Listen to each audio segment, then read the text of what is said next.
Welcome to Football Business Television. I'm delighted to be in the opposite seat to my guest today for a very special edition of the Players Lounge, featuring Sebastien Bassong, probably best known for his days at Newcastle and Tottenham and Norwich, as well as representing Cameroon at the World Cup. But more importantly, a dad, a businessman, and someone I consider a friend, as well as a partner to the Football Business TV family. Seb, how are we? I'm very good. Yourself, Mike? Yeah, good man. Good. Fighting on as we do. Yeah, fighting on. We got to hustle, we got to fight, and another day, another story. It's amazing. Yeah, no, I agree. Embracing it. Let's start right at the beginning. You were raised in Paris, which is a city that I'm very fond of, as you know. What was that like? What were the early years like for Seb Bassong growing up in Paris? You, when I look back, I think it was good. I always enjoyed my my youth when I was in Paris. When I grew up in Paris, my dad was a teacher, so that's it. I always mention it for the simple reason that he could have he was teaching in the very rough area, very rough area in Paris. So he could see the chaos. He could see, Mm, and where we lived wasn't that easy as well. So for my dad, he had some rules like you go into school, you're going straight back home. yeah. So I couldn't even hang out in the neighborhood. So my dad was very strict. Cameroonian people are very strict. So that's how I grew up, but in a very, eclectic, heteroclite neighborhood. So for me, the life in the hood was amazing. That the atmosphere, the culture, and to be fair, when I look back, I call myself now a citizen of the world, but Mm, I was born in a very different, like it's a bit like London. You yeah. got the culture, and that was exactly the same for me. So that was my early days. We were loads of people, loads of siblings. So it was quite a noisy and a very joyful. Yeah, no, good. Do you think that's partly the reason why you've settled in London as well? Yeah, I was having that conversation long time ago with in an interview, and when I gave it some thought, and I thought London for me is like Paris, and especially the area where I live in London, not exactly the same way I grew up, Mm, but in a way, for me, I need that proximity. I need to be close to people, close to the what I call the real thing. yeah, And London for me was just I spend as much time in London or even more than I spend in Paris now that I'm growing up yeah. because I'm in Paris at a certain age. So yeah, it became my second home, and for me, London is kind of similar as Paris. You are probably the most Londoner French person I've ever met, I think. French Cameroonian, however we want to describe you. Um, as part of your early journey in football, you obviously attended the world-renowned Clairefontaine Academy, which has produced some incredible players down the years, like Thierry Henry and Nicolas Anelka, and the list is crazy in terms of the people that have come through there. What was that like? What were the kind of early days lessons from then that you might have carried on with you throughout your career? The amazing thing about ENF Clairefontaine is they're teaching you life. Mm, On top of teaching you the best football, and to be fair, the football IQ that I had and that I still have is cause of Clairefontaine because you breathe football, you eat football, you drink football.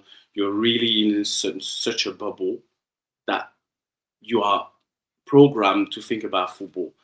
And but that teaches you a lot of values like discipline for it from a young age, from 12 to 13, like respect. For example, if you shake somebody's hand and you don't look at them in the eye, you're gonna go back to the dressing room. You're gonna do it again. So right. there's loads of value, like lessons that they were teaching us on top of being football players. And for me, that's in the camaraderie.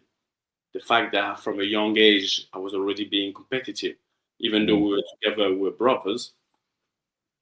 You are already at the highest level yeah. and you can feel it. The competition, you quickly realize. I thought I was good in my neighborhood or in my in my borough, but you you realize that whoa, you play against there's some Abu Dhabi at Ben Arfa, they're in the same cohort as you. And quickly you think like, you know what?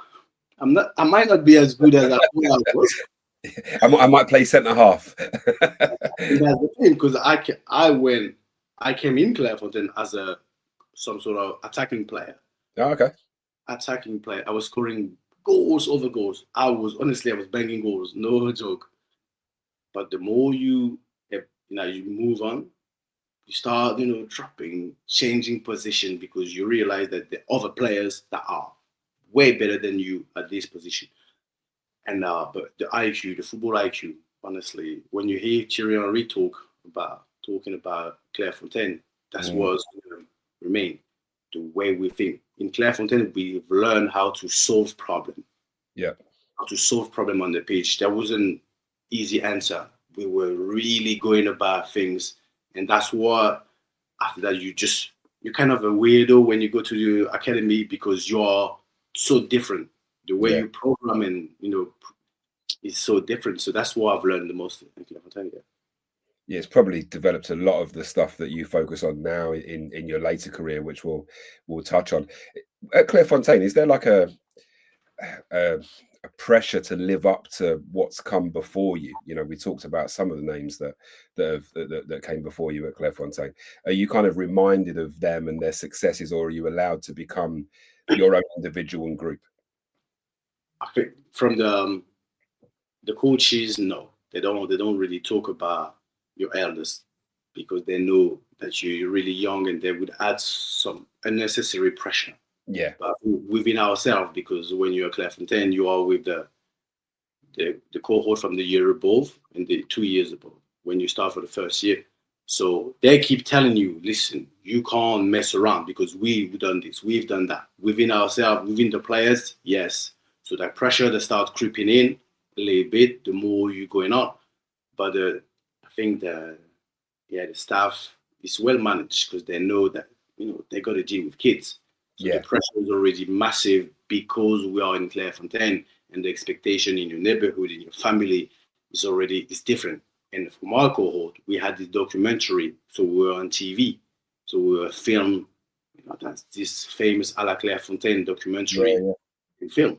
So that was adding a little bit of pressure. But but the good thing is, Thierry Henry, for example, he used to come to our building when he was in French national team. He used to come and see us, talk to us. Anelka's the same, Gala's the same. All the ex-Clairefontaine players were always coming and sharing things with us. So that's how you kind of create this alumni brotherhood things. Yeah. He runs through the years, and he remains. Yeah, it makes sense. I think then you embrace the pressure that goes with the honor of being part of something like that, right? I think, which probably shapes you as a human more than you realize, certainly at first anyway. So you had a pretty rapid rise, really, coming through at Metz, and you moved to the Premier League pretty young, right? And you came to Newcastle United.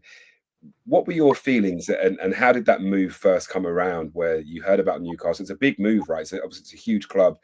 Newcastle's a very different place as a city to most. So how did that come around, and what did you feel about that move at that time?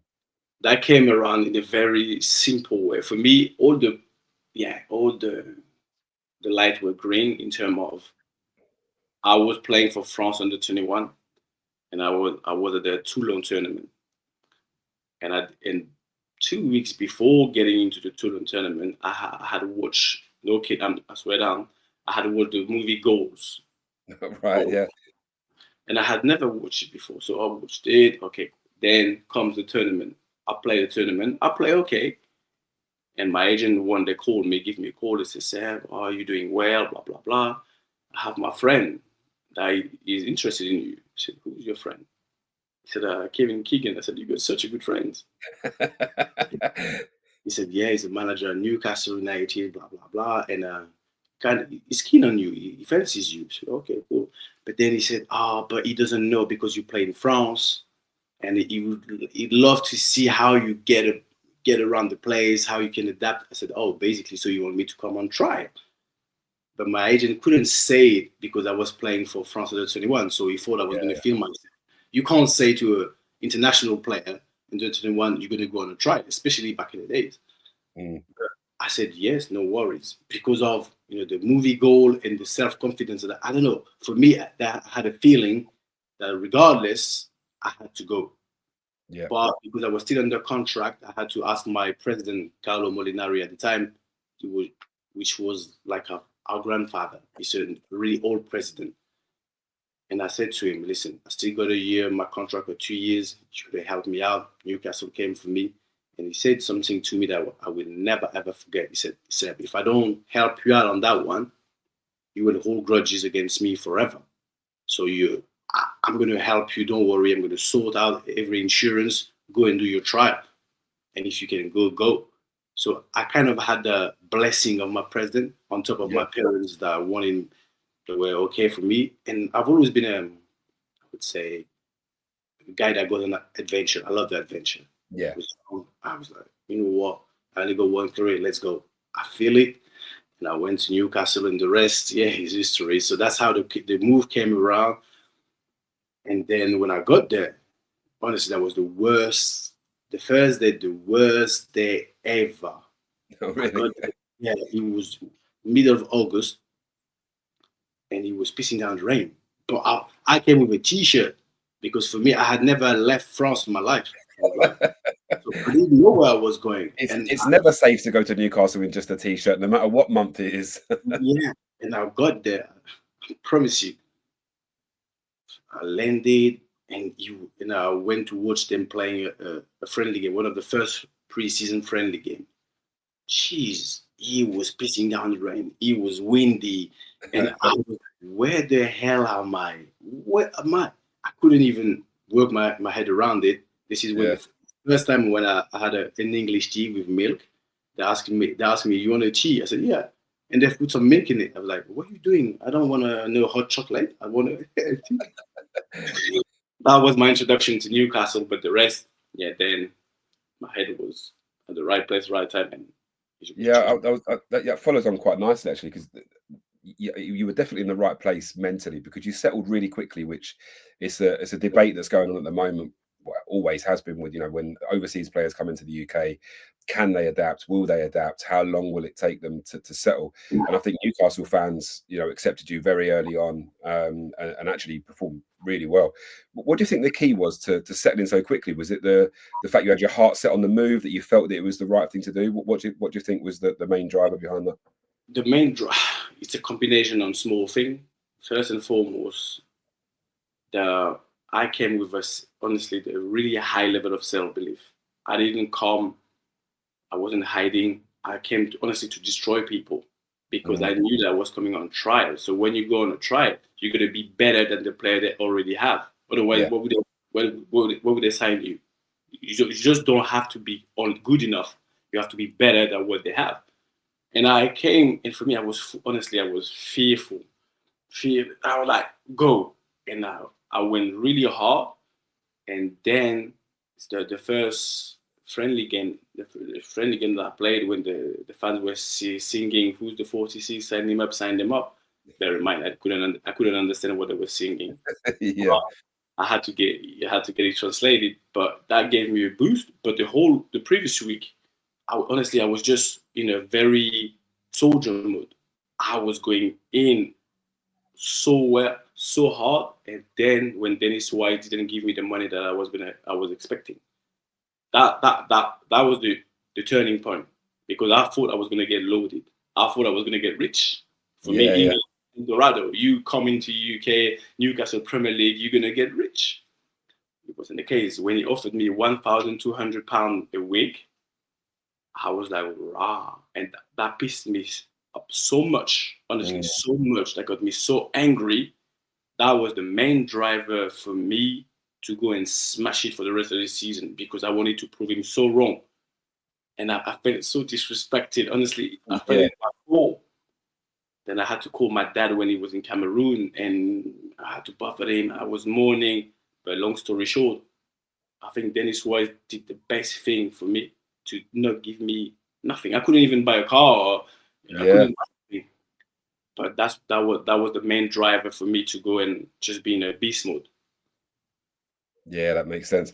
And you did do that for sure. I mean, I remember watching the games, and actually, I remember the next one I'm going to talk about even more, which I'm not sure I've forgiven you for. But you moved obviously from from Newcastle to Spurs, a club I grew up not too far away from, as you know, with lots of family members who are Spurs fans. They reminded me about this goal when I mentioned we'd be working together. Actually, you scored on your Spurs debut after that big move, right? What do you remember about that moment? Did you feel like this is my takeoff moment? This is, I've arrived. What was that as a feeling for you? On okay, it was a mixed feeling in terms of obviously I was over the moon when I scored and we won the game. First game against Liverpool, bear in mind it was El Nino, and for me before the game, I was saying to myself, if I can lock El Nino up, that'd be a good start. So I was Yeah, focused on him because he was direct opponent.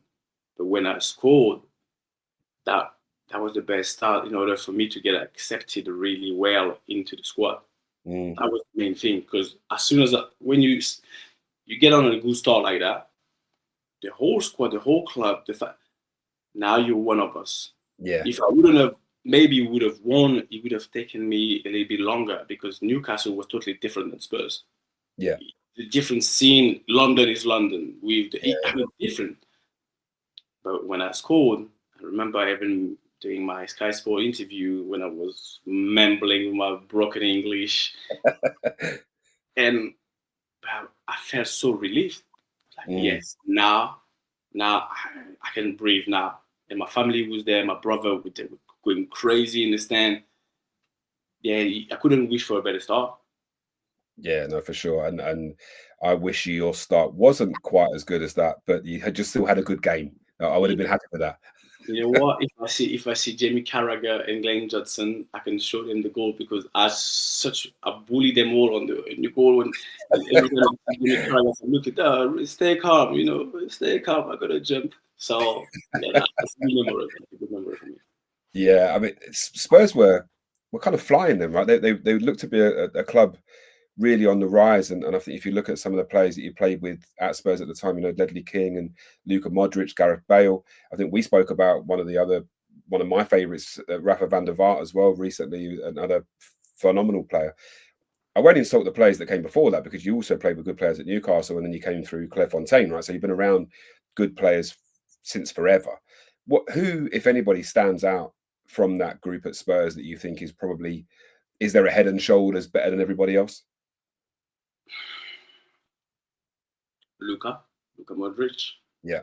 For the I mean, obviously we all know Luka Modric, but it's kind of used to call him Mozart because he used to play a partition, and it's kind of a washing machine. You give him a dirty ball and he turn it back super clean. Yeah, that's clever. Giving him such a bad ball, such a dirty ball, but somehow he's gonna turn it into the cleanest ball ever. Yeah, He's always a step ahead. He's got something, and I always say that he's got something. This type of player, caliber of player, they got something that we ain't got. We don't. For me, we don't play the same football. We don't do the same job. They are in a different category, yeah, and that's what remains with Luka Modric. He used to tell me, "Give me the ball," but he was man marked by two people. But he said, "Give me the ball." And once you start realizing that he's different, yeah, give him the ball. He's gonna make some yeah, magic. And yeah, yeah, so yeah, look at on top of obviously Samuel Eto'o, I would say Gareth Bale for his rise because I have to mention Gareth because I was playing alongside him and he mm, was frightening from the inside. From the outside, I know from the public he was crazy, but from the inside, honestly, it was frightening what he was doing and especially where he was coming from and where he got at. yeah, I was shocked, but in a nice way. yeah, yeah. No, his rise was incredible. In a pretty short space of time, he seemed to go from this, skinny kid who couldn't win a game of football to arguably one of British football's biggest and best exports ever. When you look at what he won at Real Madrid and what he went on to do in the Champions League, yeah, incredible player. You maybe something not quite as nice. You once described your time at Spurs is going from heaven to hell. And you know, I won't put words in your mouth. I'm pretty sure that's a direct quote. At one point in your Spurs career, what was behind that feeling, and what did that period teach you, if anything? I would say, when I say inexperience, emotion. What was behind that feeling was emotion, because what I quoted hell, it was just me. I've done it to myself. To be fair, I've done it to myself, being very, I'd say, in a hurry, not being able to handle and manage and handle emotions. I was learning. Came quick, and I'm not the type of character that I've never been really fussed about the glory, the glitter, and stuff like that. But in a way, when we were at Spurs, it was different. As I said, it was London, and we were really good. So you got used to it. You got used to win. You got used to be in a certain position, and I think my human development didn't align with it, because I couldn't handle my emotion. Honestly, I couldn't. At some point, it started to get in dark, because I wasn't playing as much. But when you look back, it ain't that bad. It ain't that bad. It's more about how you handle it, how you manage it, what you do about it. By the time, I didn't have anything to do about it. I didn't know anything else than just being me. Yeah. That's just being me and using the tools that I've always used, which was, being strong, like coming where I come from, dealing with the situation in a certain way. So for me, my pattern, I had some pattern that I think were destructive a little bit, self-destructive, but I didn't know about it. So that's the main reason why things started to go down. And when you don't know, you don't know. So that's why. And at some point, yeah, I've touched some dark places, because I remember I couldn't understand, and that was the first time when football started to become a little bit not what I thought it was going to be. And I've never been attached to materialistic things and stuff like that. So for me, I always knew that football wasn't the reality, but that reality that I was going through, I really hated it. At some point, even at Spurs, towards the end of Spurs, and that's why even when I left because on my own doing. Yeah. Because they didn't want me to leave. I wanted to leave, because I don't know. I was just run by my emotion. I need this, I need that. I thought I needed something. I wanted something, but I didn't need it. But I left. Makes sense. Really honest to kind of hold your hands up about that as well. And that's it's obviously going through a big growth period still at such a young age as well, right? And still developing as a human being, and trying to change the things that made you who you are, which is always a difficult thing to do. You know, we come from a kind of similar background, really, in terms of inner city upbringing. You kind of have to lose a little bit of the edge to succeed in certain areas, right? And we don't know that until a bit later on. Following Spurs, you reunited with somebody I know you're really close to in Chris Hughton, who's appeared on the show at Norwich, and you really became a leader there. How did the relationship between you and Chris help shape your career, if it did? It did it tremendously, in terms of I was always looking for a father figure without knowing it. And I have this theory that every player that comes through academy always looking for a bigger brother in the first team dressing room, or looking for a father figure somewhere. If you can find it into a coach, great.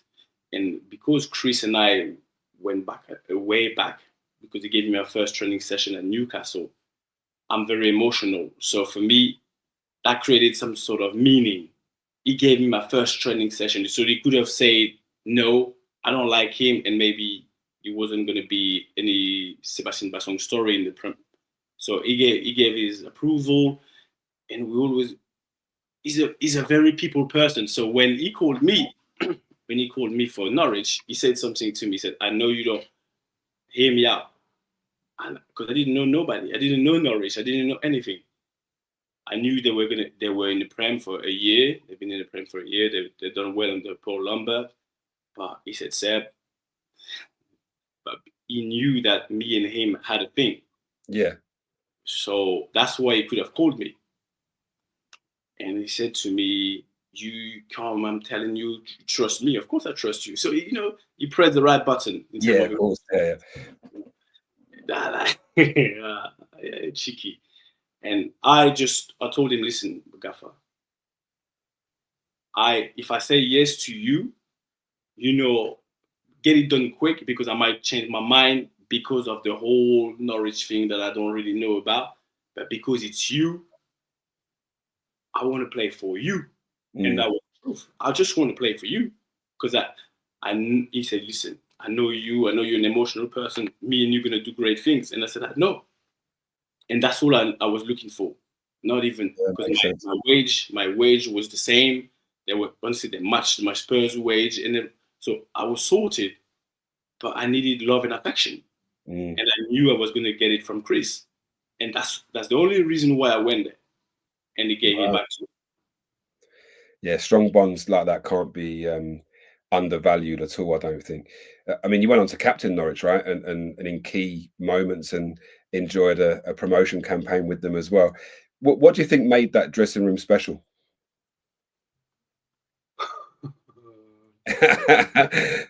uh, the mix of the residue of players that have been through League One, League Two, League One, Championship, and the Prem, because there were still some of the players that were still there. Yeah. So they were gauging for the identity of Norwich, of what they've been doing, and for me that was very important for them to be here, and then bringing some international player that make the great Norwich needed that a little bit. Yeah. To be fair, there wasn't many black players when I got to Norwich. It's a reality, and even foreigner. So I think me blending into the culture pretty quick, willing to learn about the countryside. It's not London anymore. The countryside culture, that helped. And the dressing room was honest people. Honest for me. That helps. No matter the level of quality, that's debatable. But when you are really hardworking people, I think that made it special, because Norwich is still Norwich. It's not the most glamorous place. You gotta work within your strength. And I think that was identified really quick. That's what made this dressing room able to achieve some sort of good thing. Yeah, there's a lot to be said for just honest, hardworking people, right? And sometimes that can take you way further than you might think, You had a rare experience, and I want to say you might be the only one. I'm not sure. I don't want to get fact checked and put it out, but you are the only one, right? So let's say you're the only person in English football history, which is incredible, to win 2 promotion medals in the same season with Norwich and Watford. Tell us a little bit about that. I'm so proud about this. I'm sure you should be. I'm so proud about this because of the content of the story, the way it started so well. So bad, because that's the reality. Norwich didn't want me anymore. They got rid of me, and I went through the worst period of my life at this time in Norwich, when I wasn't allowed in the building anymore. There's loads of things, and once again, I'm not even pointing the finger at them. For me, you got to be two to dance. Yes, and Tonga, you got to. But the reality was they didn't want me, so I had to leave, and it was tough, because a couple of months before I was captain, and a couple of months later, you're not allowed in the building. Strip them of your number. So I go to Watford. I got back in London. Everything started to go well again. And then for contract reason, I come back 6 months later in Norwich. While I was playing so well with Watford, we were winning games. Honestly, it was amazing. Came back to Norwich. Met Alex Neil, and we had to do it all over again, because Norwich was so mid-table, 12, 13. And we ended up having a promotion. So because of that, and I remember the day at Wembley, I cried when we went to get the trophy because I was exhausted because it took me so much to overturn the situation where I was dead and buried to reborn, and then ended up on the nicest note ever. Yeah. The Prem.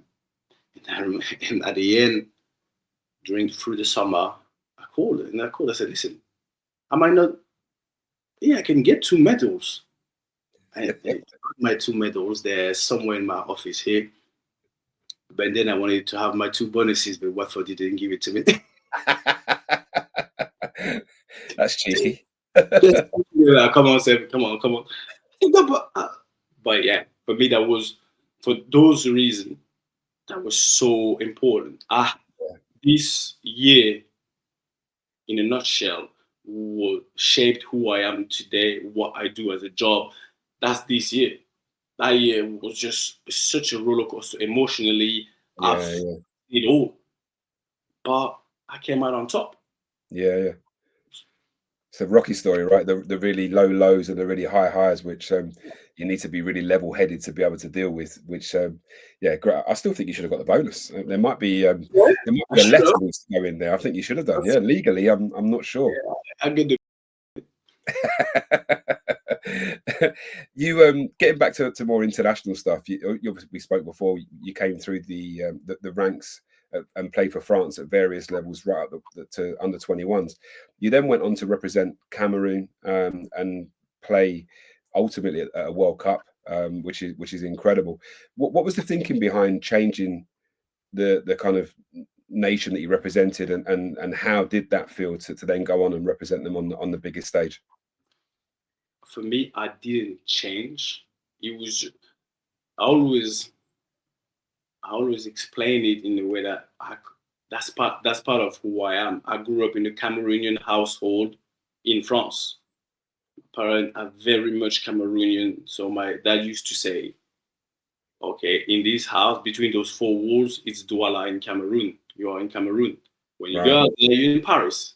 So the dialect, the culture, so it was always running through my blood.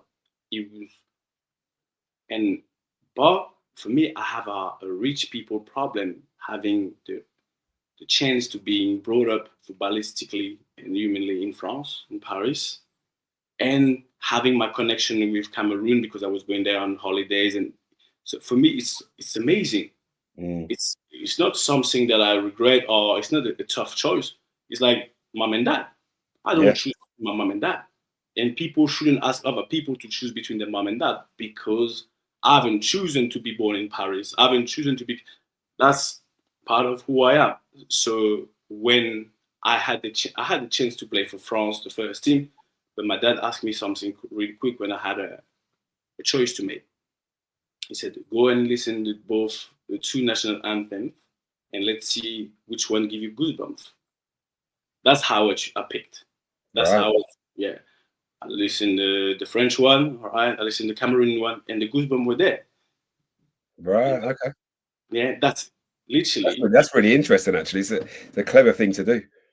And because the way our parents are, usually my dad is a dictator. Whatever he says, I do. Yeah. But that was the only time he didn't tell me what to do. He said, "Go and make your own choice," and I've done it. Then I spoke to Samuel Eto'o, Jeremy. They were telling me that, "No, you're not going to regret," and I didn't. So that's how the change per se came about. But I think it upset it a little bit, the French Federation, because they called me. Roger Le Maire at the time, 2006 or 8, he called me for the first team. But when I picked Cameroon, and they couldn't believe it. They're like, "Now?" Because I was in Newcastle, I was in form, I was killing it. I said, no, I'm going to play for Cameroon. And that was really a choice of a heart. So, yeah, that's how it came. And for me, when you do things authentically and with your heart, regardless of what's happening later on, you don't regret nothing. That was part of your journey, and that was good. No, I agree. And I think there's probably a logistical thing to play at play there as well, right? You grew up in France, and therefore you're not necessarily going to play for Cameroon under 16s or 17s or 21s because you're in France. So it's only when you become old enough to say, actually, you've got to make that decision, because you'd get in both of the teams, and then you go with what's closest to your heart. And I think that's absolutely the right thing. And bear in mind, I always say to people, don't get things twisted. I owe even my football level to the French Federation, to France, because I went through the ranks, Clairefontaine. So I'm never gonna slag anybody down or downplay what France. No. France for me is like my mom and dad. There's things that my dad gave me that I can't compare to what my mom nurtured me, and my dad gave me something different, and that's always been the way I saw and I see life. So I don't like people that try to conflict and confront people, different things. If I have the two, they work together rather than opposite of each other. Yeah, that makes perfect sense. You might have already spoken about it a little bit. It might be something completely different. Every player at the top level goes through, really tough spells, whether it's injuries, form, personal life. There can be a million reasons, because you are fundamentally human beings at the end of the day, which I think a lot of people tend to forget. What do you think, if you could pinpoint one, what was the hardest moment in your career, and how did you come through that and get to the other side? The hardest was at Norwich. At Norwich, when my whole life, because not only the footballing side, my whole life went upside down. When I couldn't understand, when my human side was questioned, who I was as a person, because people were questioning who I was. There were things that were being said about me as a person. Honestly, that broke my heart. That broke my heart, and because it's nothing to do with the football players. It's about who you are as a human. Yeah. And that was the turning point and the lowest. I couldn't hit the ground lower than that. I was just questioning who I was. I didn't know, and I was losing it. Honestly, I was losing it. I went home. I was smashing things, and I couldn't even handle no emotion anymore. I couldn't show it when I was going to the training ground, or when I was allowed to train at 6 p.m. when it was dark, like right now. Or 4. But as a human, I was thinking, how am I going to make it out of it? Because honestly, I couldn't see no light. I couldn't see. And then, lucky for me, thanks God, I met somebody. But that was the heart. Honestly, my whole, I was shutting myself down from everyone. I must have been so awful for my kids and my wife. Yeah. I was crying for help, but I couldn't get no help. And I wasn't used to even cry literally for help. Somebody help me, help me. So I had to cope with what I knew, which was at the end a bit of aggressiveness. I got a tough skin. Where I'm from, when shit hit the fan, you got to go hard. Yeah. And unfortunately, that's this pattern that came back. So I was in defensive mode. So I could have gone crazy. I could have done something totally irresponsible, not because I was a bad person, but because I didn't know how to cope. Yeah. And my only way to cope was maybe being aggressive or fight, But yeah, that was hard. Yeah, no, so we've spoken about it a few times, and you can see that it maybe even now still affect you a little bit. And you've been really open about the mental side of football, and it's something you spend a lot of time talking about now, and giving talks on as well, which is great to see. Looking back, how do you think you managed the pressure and, I guess, the expectation side of the game? Because I mean, it just over the last few years that exploded, right? The expectations on, and certainly young players that came from overseas. How did you deal with that? Was that a natural thing? Is it something you had to adapt to? I think there's a bit of both. There's a bit of natural. I'm a laid back person, so I always put it back in perspective. For me, there's no problem. There's only solution. Only if you are willing to look for it. And I've always been the way I thought. So I think you got to be naturally inclined to be like that, naturally first and foremost. But when you're not, you got to surround yourself with experts. but expert that knows you as a person. I think the biggest problem for me in football is we forget that you are a human being first, and the persona of the bowler takes too much space, and we don't really think about, okay, as a person, who are you as a person? Or people, they tend to forget. So for me, if you surround yourself with people that you trust, it doesn't have to be the biggest expert in life, but they got to know what they're talking about. They got to know. I always say, don't take advice from people that are not been through what you've been through. Yes, it doesn't make it relevant for me. You can get advice from people that where you want to get, they're coming out of. So at least there's this connection, and you got to relate. They're going to be relatable than people. And that's what, for me at the time, I didn't have those people. Even though my family, my siblings, they were meaning the world, or they were meaning well, they couldn't really grasp what I was going through. And that's not their fault. I'm not even blaming them, but they don't. They don't. I always used to say to my dad, mom and dad, but no, you telling me this thing, but you never even smell half of what I'm going through. So how can you, in a very specific way, assist me? So that's why I became who I became as a job, because I know what I'm talking about.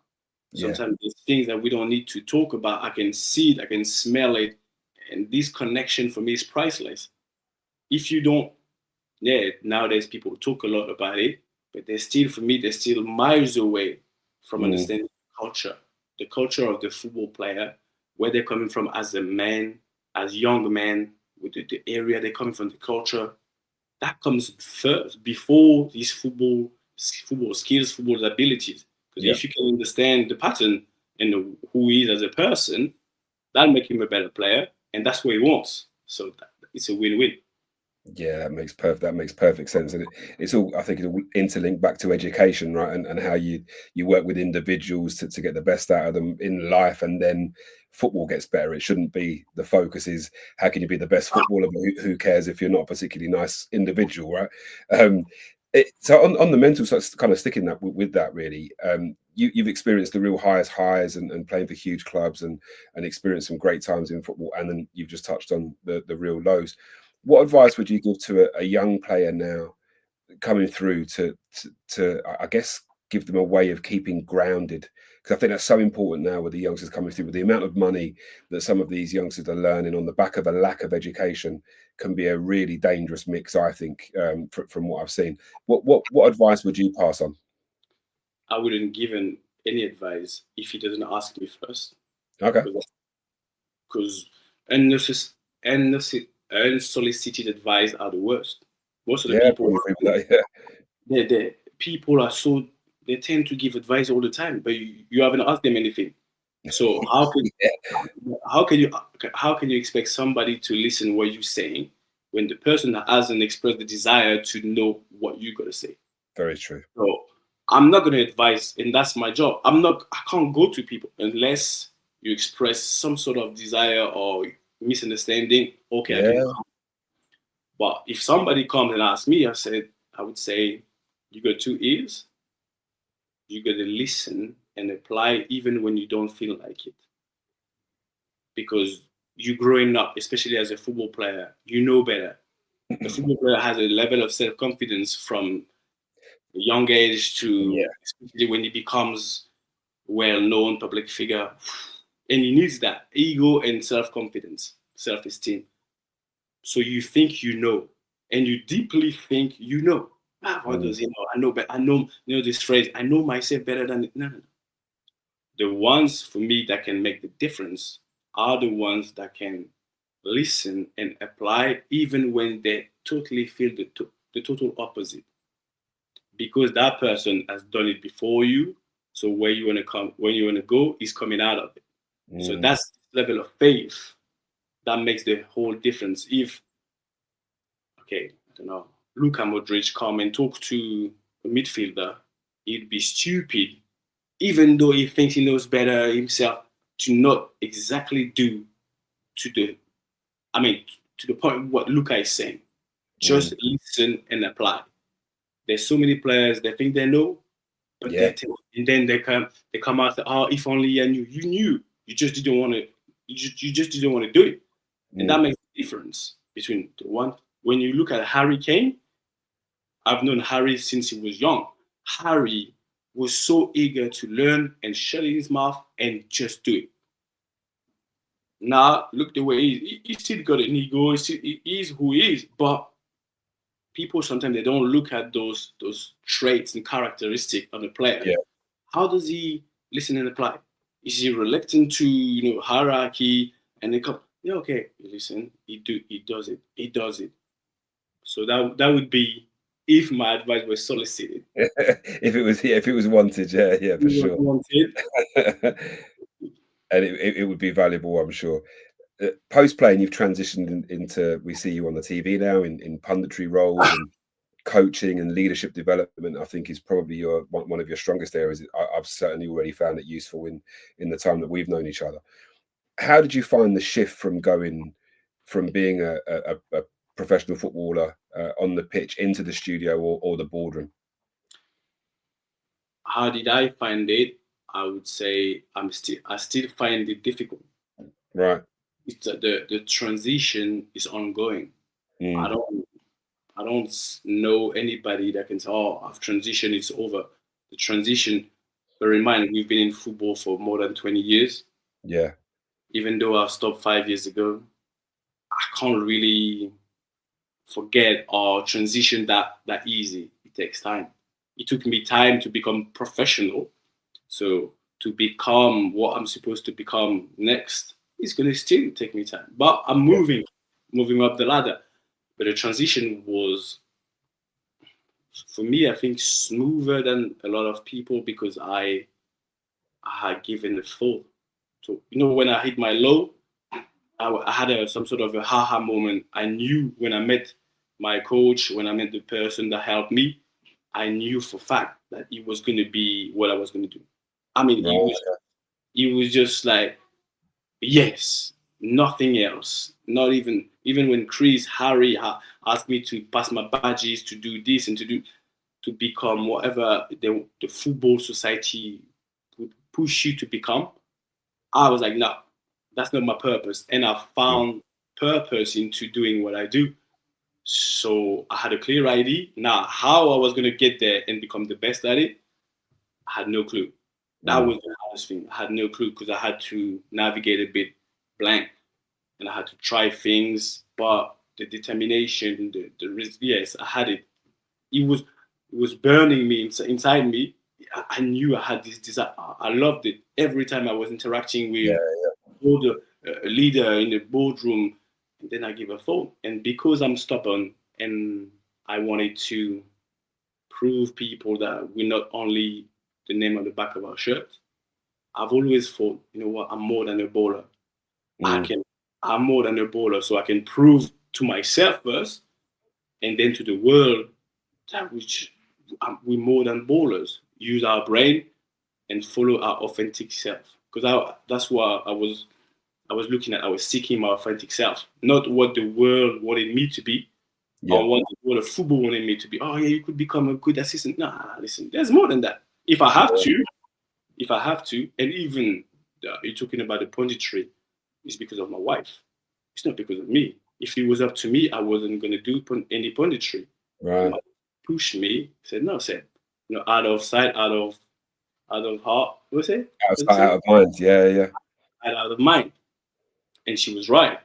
I had such a belief that, I could exist without this, which was wrong, because for me, that helps. And I've developed my company, my business like that. And even though the road is still rocky and there's some ups and downs, for me, that's part of the journey. I didn't become a professional football player overnight. And that's the same principle that I apply. I've been to academy, to Clairefontaine, and to Metz. And so, we're getting there. Yeah. It wouldn't be any fun if it was too easy, right? Everybody would do it.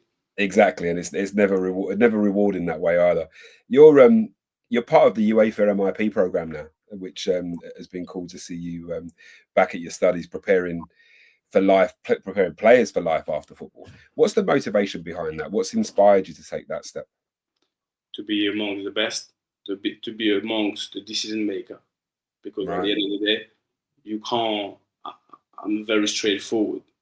You're going to be part of a certain group to make decisions, to impact.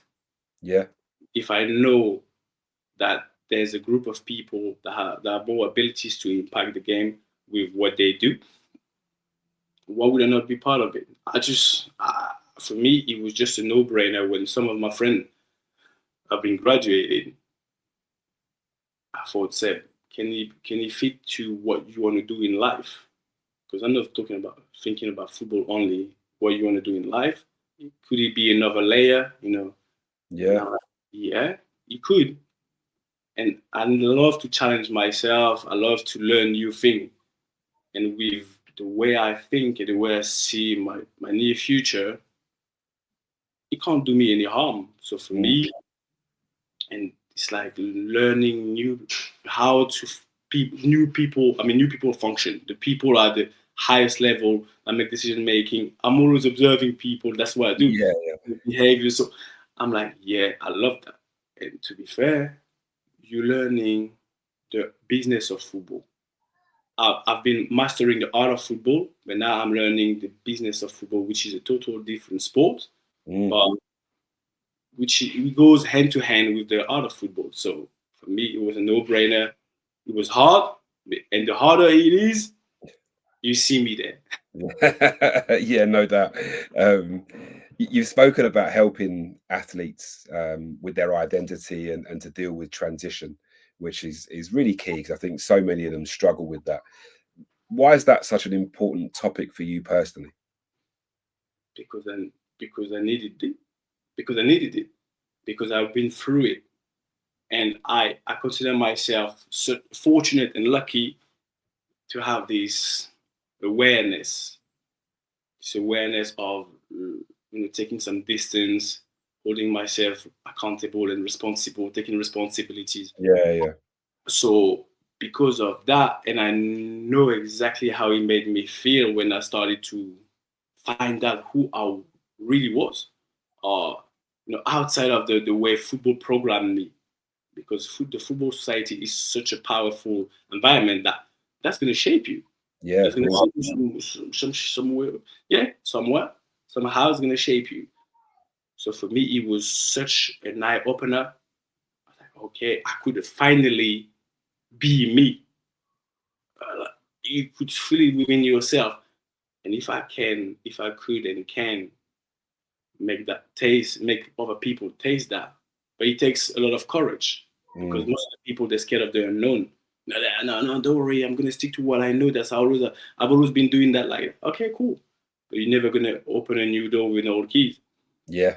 So when I've figured that out, I made myself a promise that until I can't do it anymore, that's gonna be a life purpose, life mantra.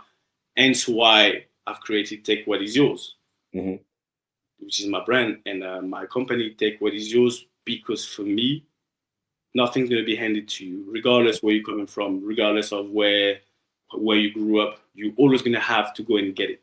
Yeah. Even if some of the stuff is going to be given to you to a certain extent at some point, most of the time you're going to have to go and take it. And I have this strong belief that it's already there for you. So it's up to you to go and take it and find the way to go in. So that's why, for me, I thought, now I see they're my peers, the football player, whether the eldest or the youngest, we've been through exactly the same. Yeah, it's an exclusive union, that one, yeah. Exclusive union. So if I can help you the same way I've been helped, but to a highest level again, yeah, obviously, for me, it can't get any better. Yeah, no, I'd agree. I'm going to wrap it up with you now because I'm conscious we've had you for quite a while, and you're a busy boy, as you know. Lastly, we take an in prime Sébastien Bassong and give you the choice to play in any era under any manager. Who is it and why?